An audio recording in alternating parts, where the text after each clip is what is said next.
I'm now porn adjacent. I run a tabletop game stream regularly with some porn stars, which you can check out with suitable precautions in place at tabletopless.org. And just know that I put as much effort into this campaign as I would any other tits or no tits. I'm flattered that some people are waiting to hear things that I have to say about the whole OGL scandal and what Wizards is trying to pull off. I might be an industry veteran. I might have a lot of experience with the various forms of the OGL and other licenses, but I'm not a lawyer. IANAL, but I'm not a lawyer. So to cut to the chase, I won't be signing up to or using the 1.1 OGL, at least so far as it stands at the moment. The OGL has never really been a major part of my business, or at least D&D wise, it's never been a major part of my business or my creative output or my desire for my creative output. And the 1.1 license as it stands, as per the leak, is absurd. And I don't think anyone in their right mind should ever sign up to it. Until all of this shakes out, I'll be continuing to use the 1.0A OGL, and if necessary, rewriting and releasing any new mechanics under the old license, because I'm that kind of dick, and I can't see any way that they have any way to do anything about it. So I don't have much more to say than what I already did, but that's kind of summarize. Things are still shaking out, but here is my current understanding of where things stand. Wizards, or probably rather Hasbro's purse string controllers, want a much more restrictive license generally than the OGL, much more like the old GSL or the extended agreements around DM's Guild and licensed use of their IP. Going back, there always used to be kind of two versions.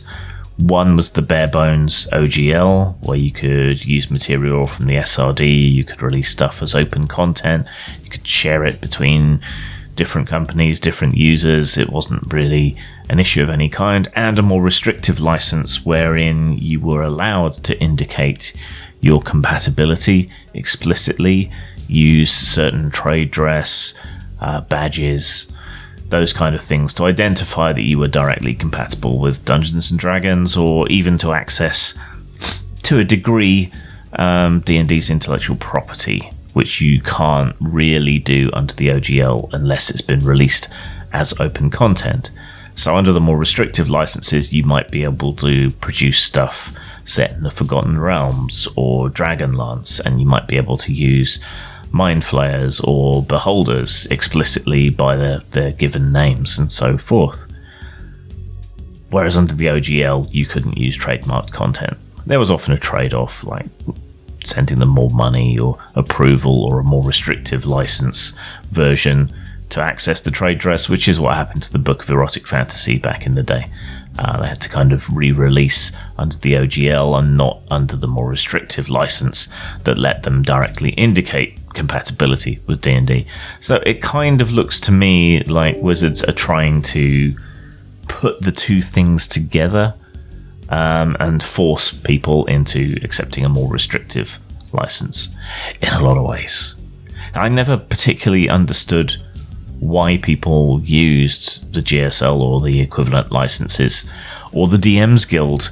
You were just losing money that you didn't need to lose. You were opening yourself up to problems that you didn't need to open yourself up to.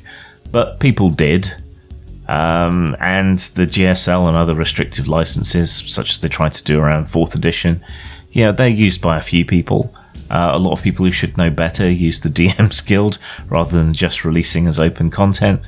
So it goes, I guess. So, some people are going to sign up to 1.1, whatever its final form is, and more power to them, but it's not going to be me. Now, Wizards also appear to be trying to intimidate people and to force the issue by creating the impression that they can reassert control over older versions of the license and force use of 1.1. Now, I don't think they can. There is long established precedent that you can't copyright mechanics, only their expression.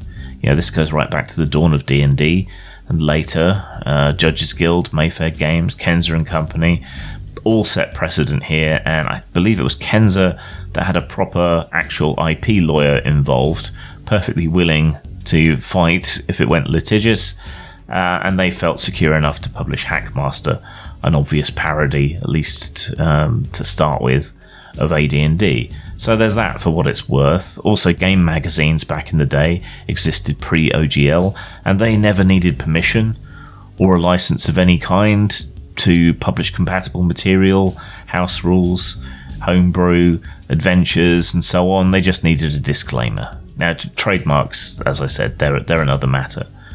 But so long as you don't use their trademarks, there doesn't seem to be anything whatsoever other than threats and intimidation to stop you publishing OSR systems, compatible products, as long as they involve your own IP or are genericized. You can call things brain whippers, eye beasts, whatever. You can label your material as compatible with the world's most popular RPG, and so on. You just got to be a little bit careful. Multiple lawyers. Wizard's own FAQ from 2004, and Brian Dancy, the architect of the Open Gaming License back at the beginning, they all agree that the old agreements 1.0 and 1.0a cannot be revoked unless you sign up to 1.1, after which you'd be agreeing to the new terms and discarding the old license. So don't do that. The terms are absurd and abysmal. Stick to 1.0a and watch what happens to see if they back down, or a class action suit is launched by a group of other companies, or Wizards tries to enforce their will on other companies. Little tiny third-party companies aren't as big targets, so let the, relatively speaking, big boys fight it out, I think. But your 1.0a released stuff should be safe no matter what, but nothing is guaranteed 100%. Wizards may feel that they can intimidate people. They may feel that they can deplatform third-party publishers by threatening intermediaries and sales points like One Bookshelf, who run Drive-Thru-RPG, and crowdfunding sites such as Kickstarter, who have apparently already made a side deal. That presents a dilemma, but also an opportunity for new intermediary sites to pop up, like Big Geek Emporium, or for you to set up your own stores and sell directly. And if you can get that to work, you're going to be taking home a larger proportion of the cover price of whatever it is that you're selling. Now, Wizards say that 1D&D will be backward compatible. I personally doubt it, given everything else that's going on. But if it's true, there's nothing whatsoever to stop you continuing to produce 5e material under the older OGL and SRD, which they never fucking updated anyway, though people have done things to release the newer material modified under the OGL. So you should be fine if they're telling the truth, but maybe they're not. Any new mechanics, as long as you change the expression and avoid any trademarks, you could also rewrite and release under the OGL anyway. Non-D&D stuff released under the old OGL should be safe. I mean, there are licensed properties like Doctor Who and so on that have had 5th edition system-oriented games released, and that would be a can of worms to open up, wouldn't it, if they tried to assert control over Doctor Who. You should still be able to use the old OGL. But where possible, it's probably a good idea to transition away from it towards Creative Commons, shareware, similar models to that. So, again, my advice, continue to use 1.0a. If you need to transition away, We should, as third-party publishers and fans, we should agitate and form petitions against the 1.1 license. I'd do it myself, but I know if I was like the face of it, a lot of people would refuse to sign up to it and just set up a separate petition anyway. They may cave. They said they would be open to reconsidering. I guess we'll find out if that's true. So in my opinion, this is a dumb, shitty move. This is a hobby industry dependent on goodwill and lifted up by third-party and amateur creations and contributions. A 1.1 threatens a model that has done very well for D&D and Wizards since the 2000s, apart from their misstep with 4th edition. And if they carry on like this, they're going to spend all that goodwill. And it will all but guarantee an exodus to Pathfinder 2 or some new Continuity 5e or something else that will rise up.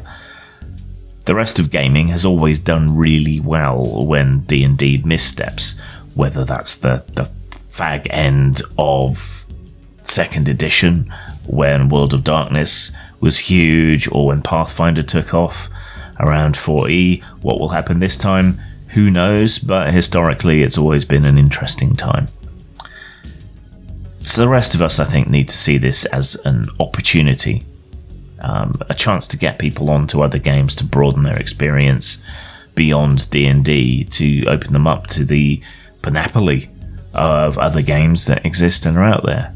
Now, D&D in recent years, Wizards in recent years, they've made a big show of listening to the player base, at least when it's a handful of annoyed activists on Twitter wanting them to change flying monkeys.